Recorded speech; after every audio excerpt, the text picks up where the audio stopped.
Fala aí pessoal, desculpa aí a demora. Essa aula vai entrar um pouquinho mais tarde, mas estava tentando fazer uns ajustes para o negócio ficar mais bonito. Olha como é que tá chique agora, cara. Ó, tem até como é que é? Aqui, ó, tem umas coisinhas. Aqui embaixo, como é que fica? Aqui. Tem até meu nome ali. O negócio tá chique agora, tá arrumado. Tá melhorando as coisas. Então tentei arrumar um pouquinho antes aqui para poder gravar uma aula um pouquinho melhor para vocês.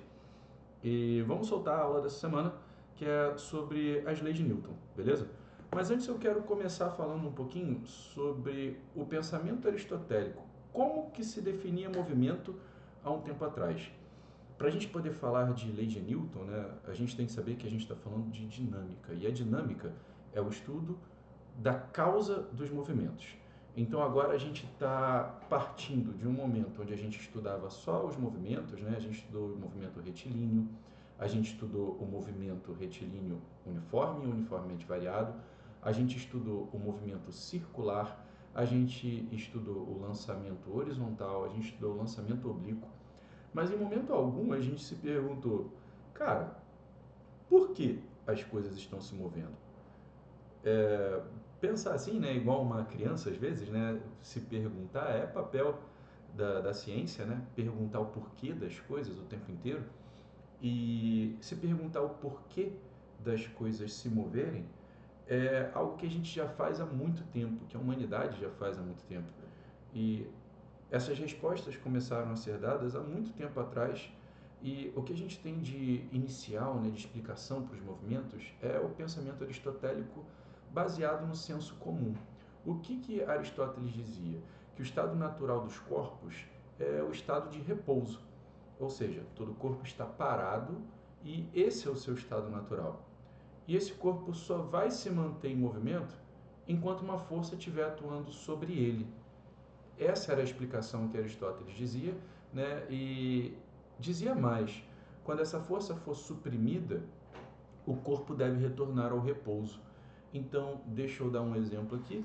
Se eu tenho aqui, ó, essa caneta, enquanto uma força estiver atuando sobre ela, ela se movimenta, mas quando essa força cessar, ela para de se movimentar. É, Você pode ter como exemplo aí também, né, um bloco que é empurrado, ao parar de fazer força, né, esse bloco para. Você pode empurrar a sua borracha na mesa, você vai ver, quando você parar de fazer força, esse bloco vai parar de se movimentar.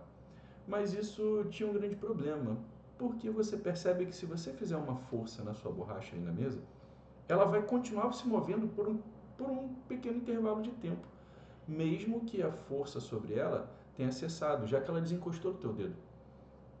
Esse pequeno espaço de tempo que ela se movia começou a fomentar algumas perguntas, algumas dúvidas que surgiram desde lá da época de Aristóteles. Você vê aí que ele viveu entre 384 e 322 a.C., né? Há bastante tempo atrás. Então, algumas perguntas eram feitas.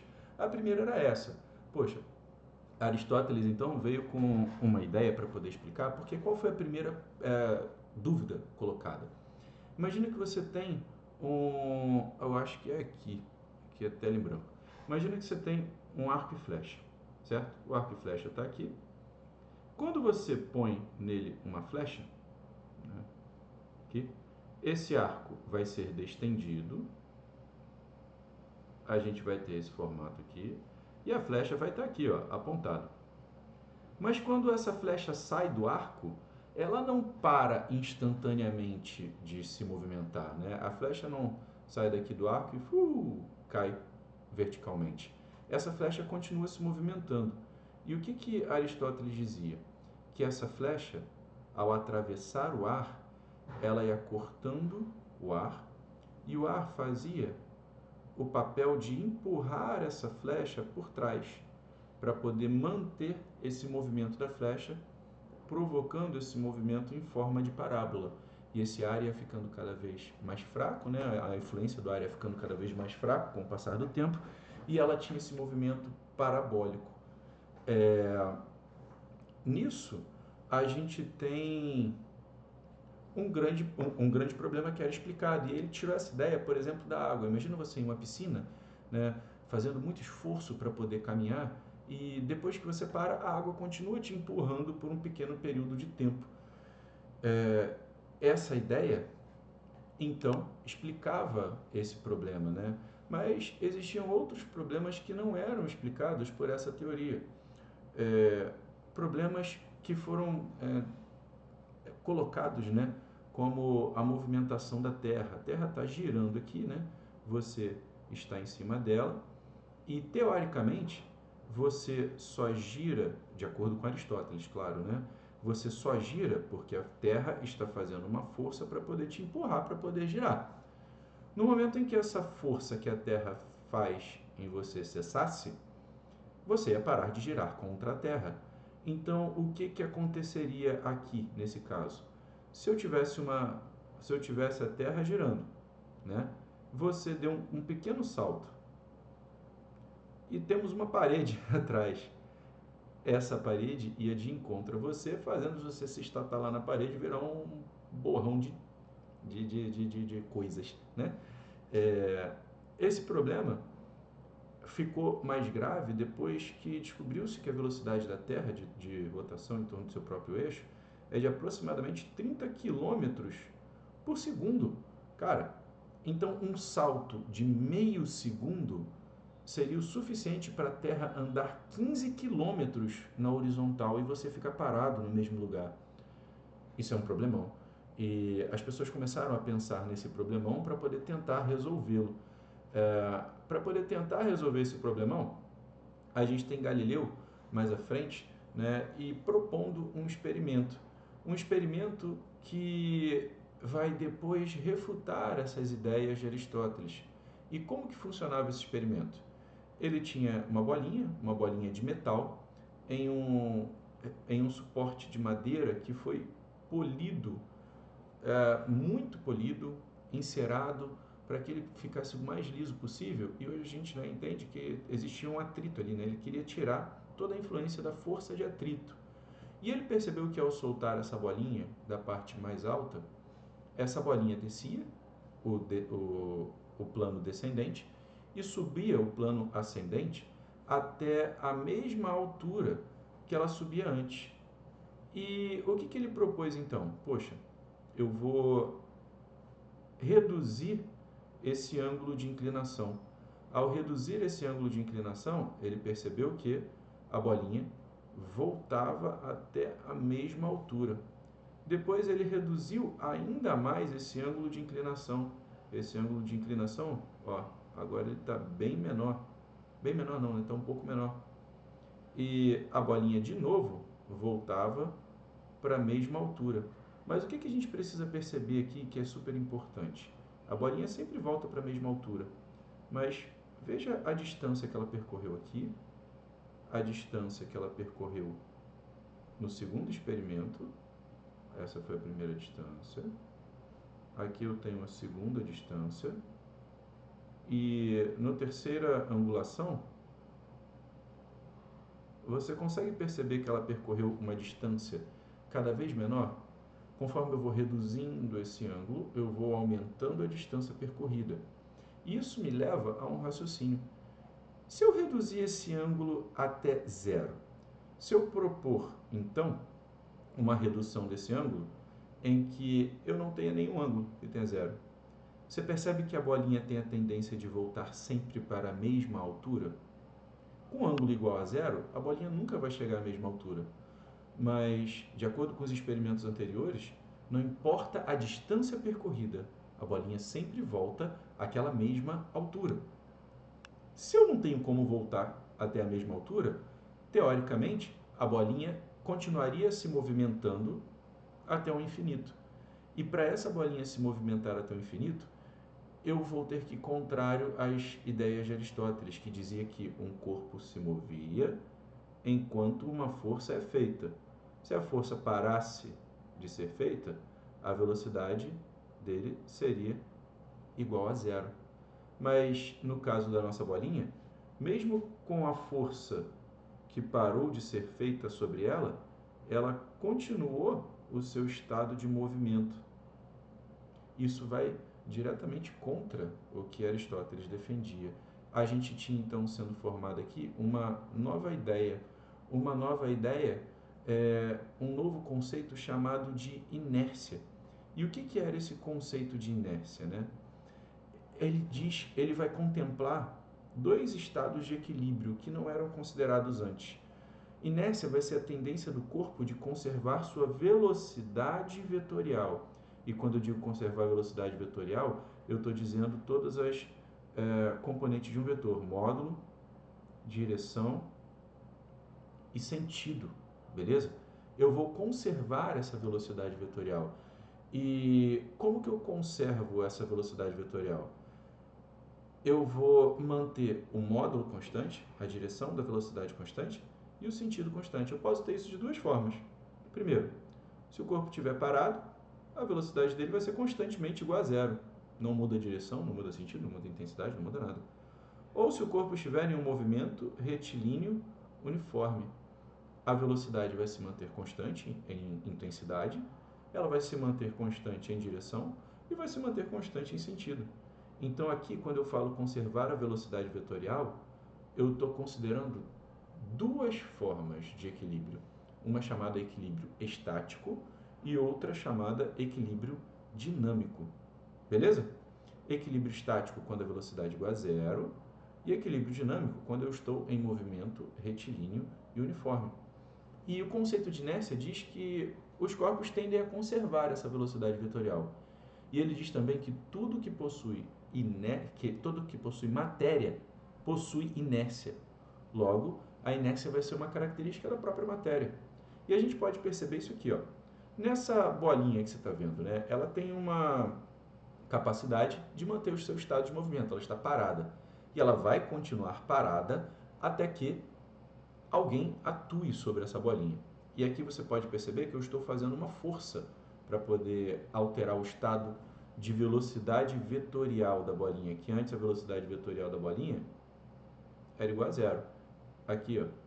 E depois a bolinha começa a se mexer e essa velocidade mudou em intensidade.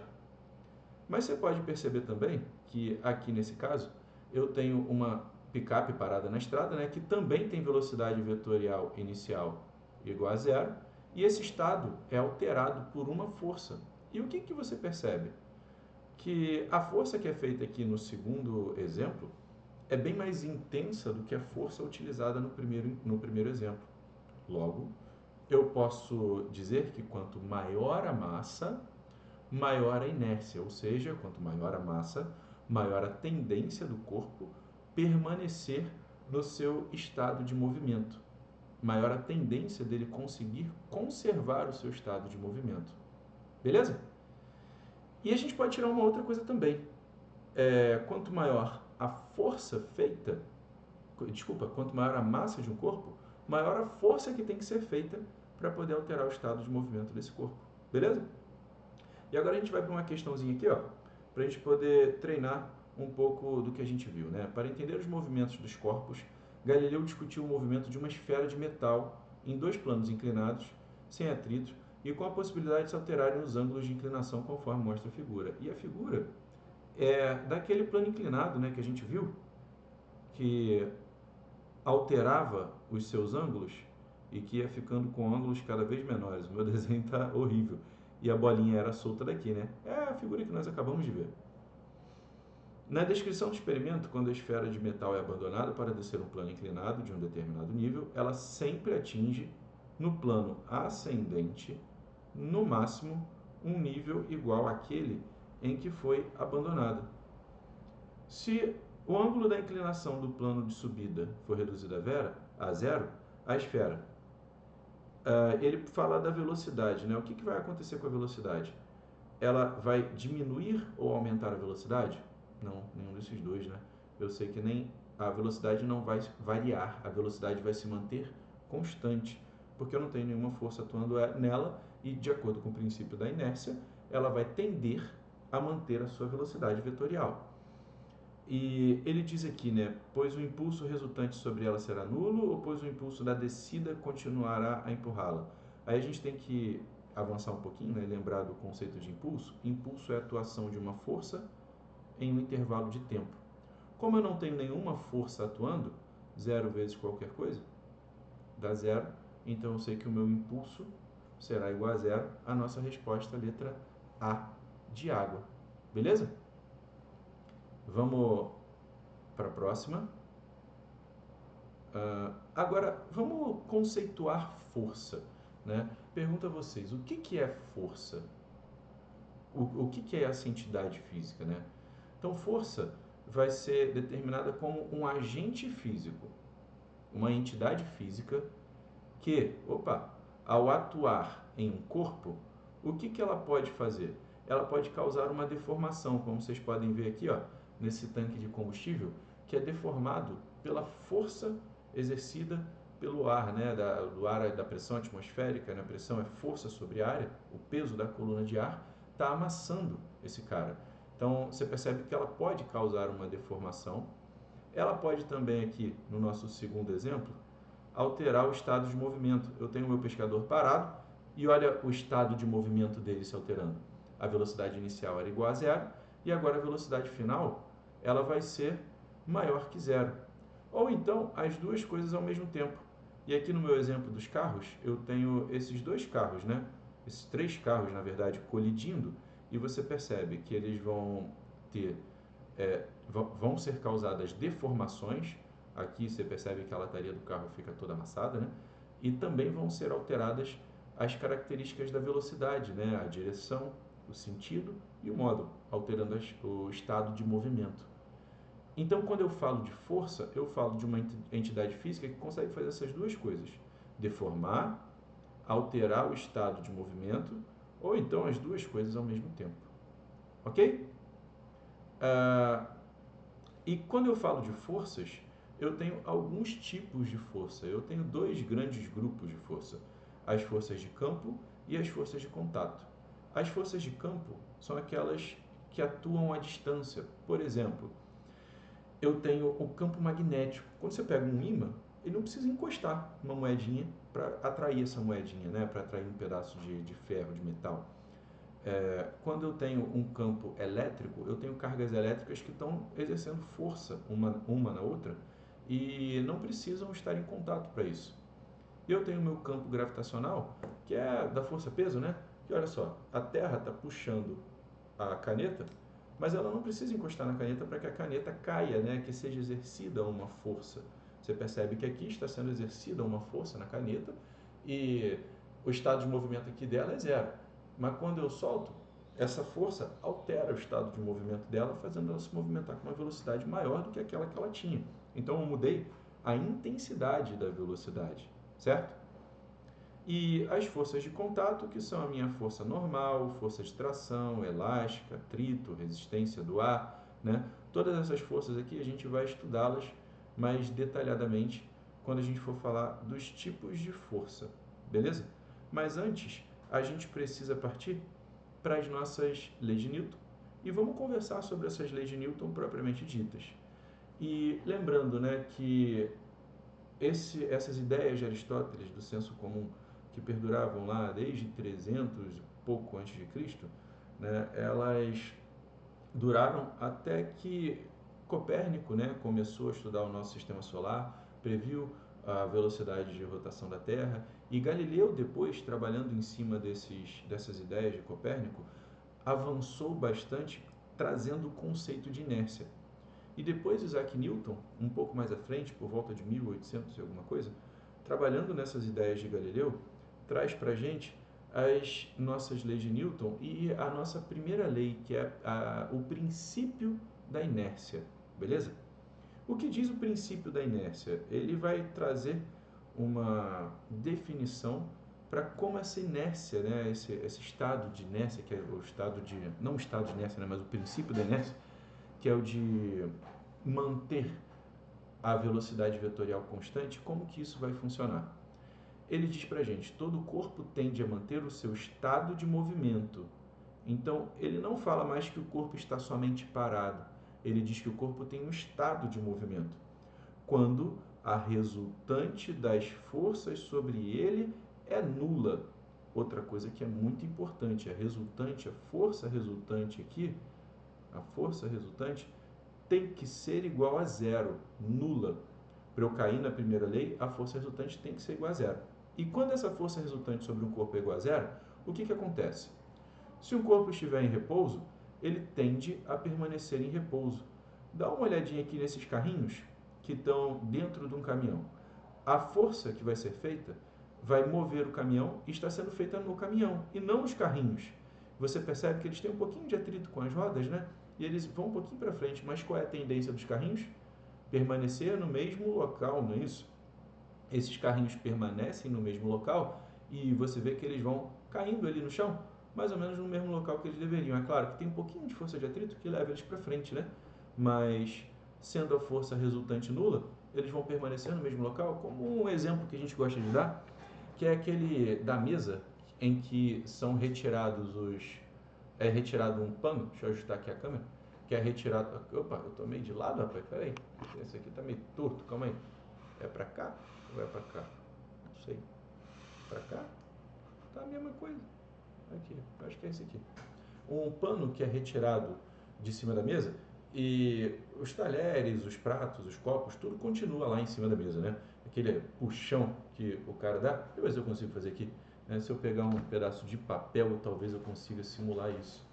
Ou então eu faça besteira. Vamos dar uma olhada aqui. Então vou pegar esse troço aqui e vou pegar alguma coisa. Vou pegar aqui esse pincel, beleza? Dá para poder ver? Então aqui, ó.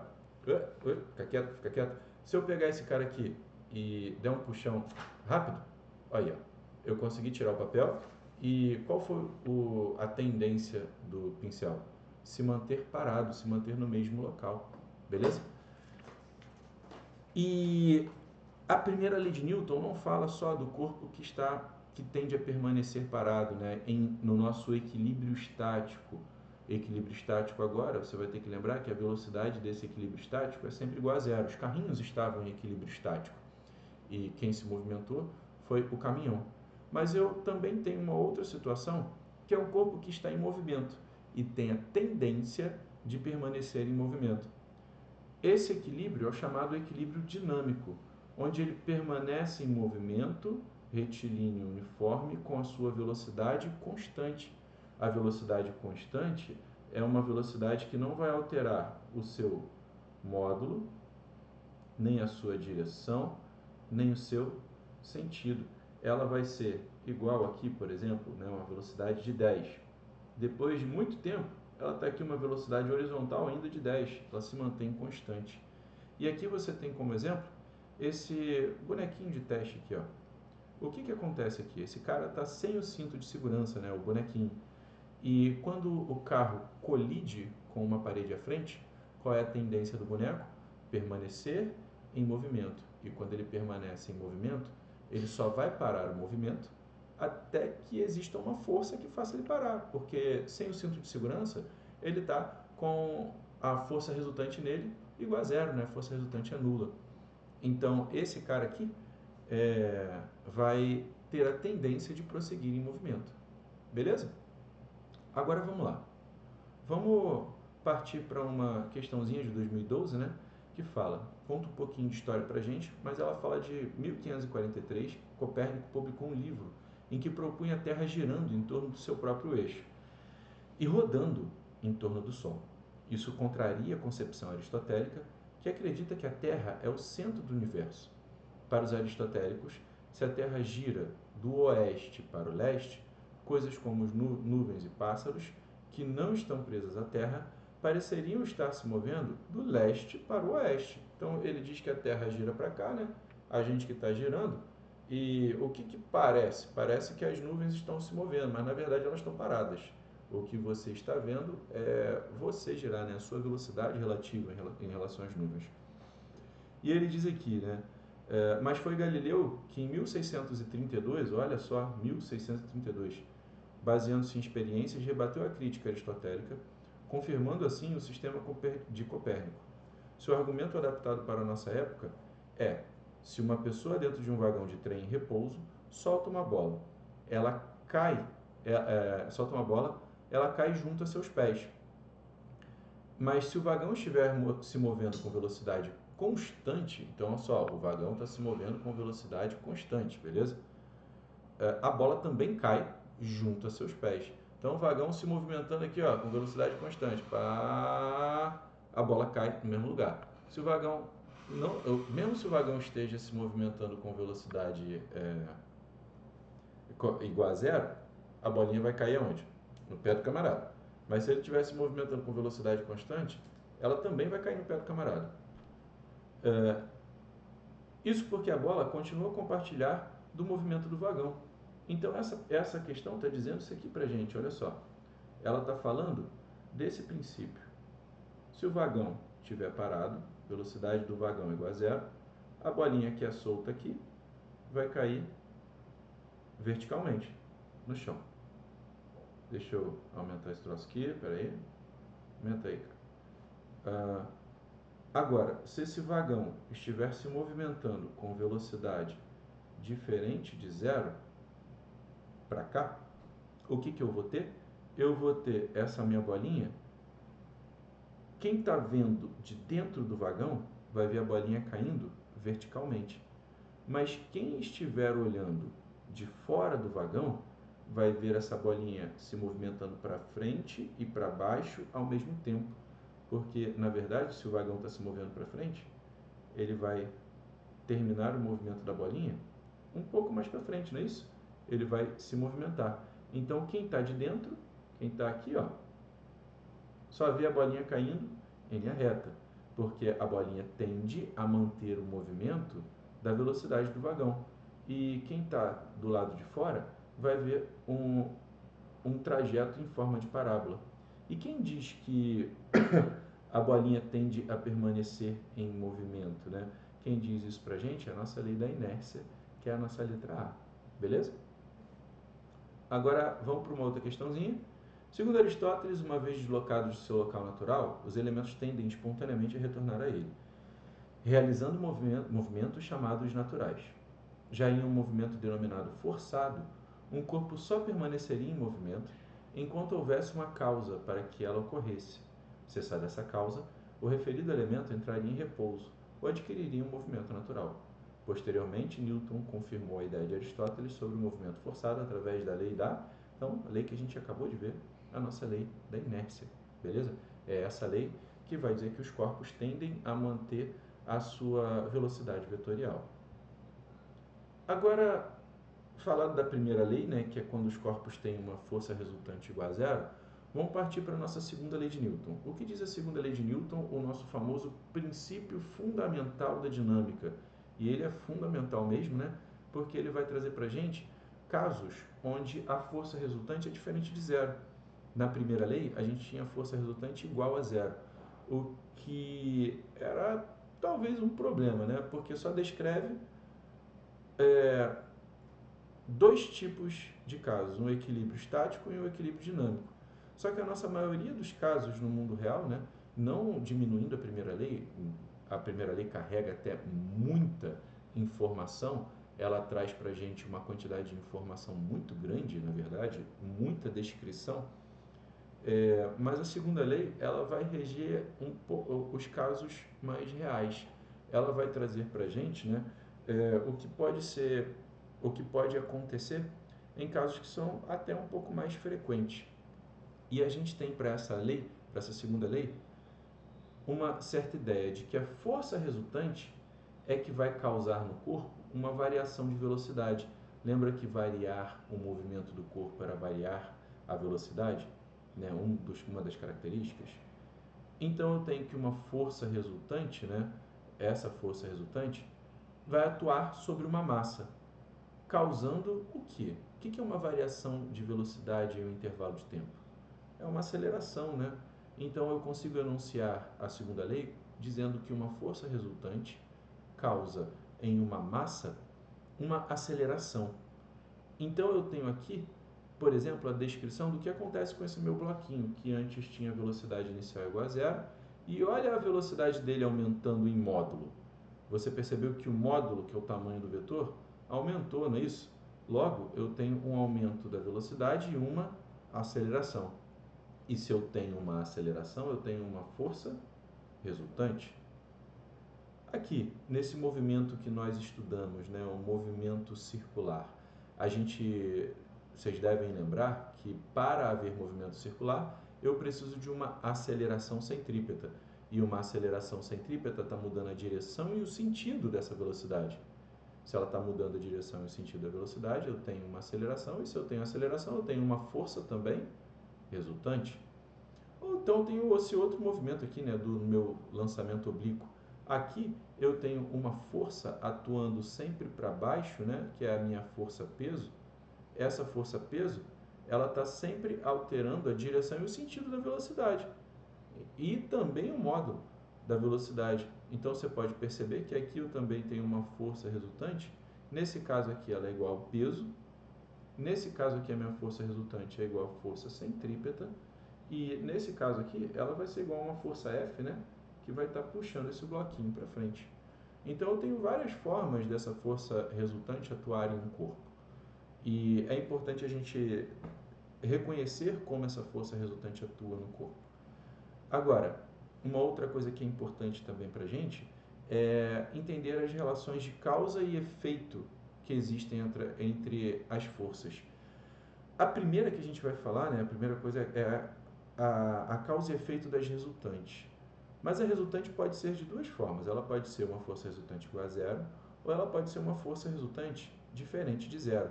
Quando a gente tem uma força resultante igual a zero, a gente já sabe que a gente está caindo nos casos da primeira lei, a lei da inércia. E quando a gente tem uma força resultante diferente de zero, a gente sabe que está caindo nos casos da segunda lei, o meu princípio fundamental da dinâmica. E o que pode acontecer aqui? Com a força resultante igual a zero, eu estou em um estado de equilíbrio. E esse estado de equilíbrio tem duas vertentes. O equilíbrio estático, ou repouso, quando a minha velocidade é igual a zero. Ou, também, eu tenho o meu equilíbrio dinâmico, quando a minha velocidade ela é constante, ela não se altera. Beleza? Opa, escrevi demais aqui, deixa eu tirar. Rabisquei o troço. E agora não tem como apagar. Olha lá, ele não apaga. Aff. Paga, cara. Como é que eu apago isso? Ah, não consigo apagar. Aí eu tenho que apagar tudo. Tá bom. Esse meu equilíbrio estático, quando o corpo está em equilíbrio estático, ou seja, com velocidade igual a zero, parado, ele tende a permanecer com velocidade igual a zero, parado. E quando o meu corpo está em equilíbrio dinâmico, no movimento retilíneo uniforme, e somente esse movimento que gera o meu equilíbrio dinâmico, porque só nele a velocidade não muda nem módulo, nem direção e nem sentido. Ele tende a manter a sua velocidade constante, ela sempre vai ficar igual. E quando eu tenho força resultante diferente de zero, como eu falei para vocês, eu caio nos casos da minha segunda lei, eu tenho uma aceleração. E essa aceleração pode ter algumas formas, né? Ela pode ser tangencial ou pode ser centrípeta. A gente já viu sobre essas duas acelerações e viu que a tangencial ela tem a função de mudar o módulo da velocidade. E a centrípeta, ela muda tanto a direção quanto o sentido dessa velocidade, né? E quando eu tenho uma aceleração tangencial, eu tenho o corpo acelerando ou retardando. Acelerando quando a aceleração estiver na mesma direção e mesmo sentido que a velocidade. E retardando o movimento quando a aceleração estiver para um lado e a velocidade estiver para o outro. Aí eu tenho um movimento que é retardado. Ou ela pode ser uma centrípeta, né? Onde, opa, o que houve aqui, meu? Eita, peraí, volta. Como é que eu tiro esse troço daqui, gente? Será que é só apertar isso aqui? Era isso mesmo. Era isso mesmo. Ou então ela pode ser uma centrípeta, né?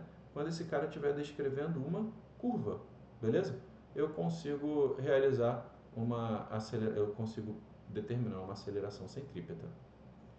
Beleza, pessoal?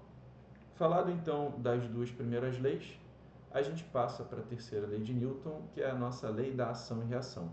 O que diz o nosso princípio da ação e reação? Ela fala que para toda força de ação corresponde uma força de reação. E aqui a gente tem que tomar alguns cuidados. Primeiro, essa força de reação é simultânea, acontece ao mesmo tempo. Se eu tenho uma força de ação, ao mesmo tempo eu tenho uma força de reação.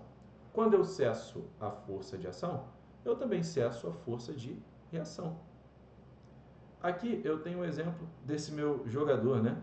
Onde a bolinha está batendo no rosto desse camaradinho. Você vê que o rosto dele está deformado. E lembram que a força causava deformação? E se essa força causa deformação, eu tenho a ação dessa força aqui no rosto do meu camaradinha, beleza? Então vamos lá. Eu tenho então para toda corresponde uma força de reação, beleza? Aí vamos lá.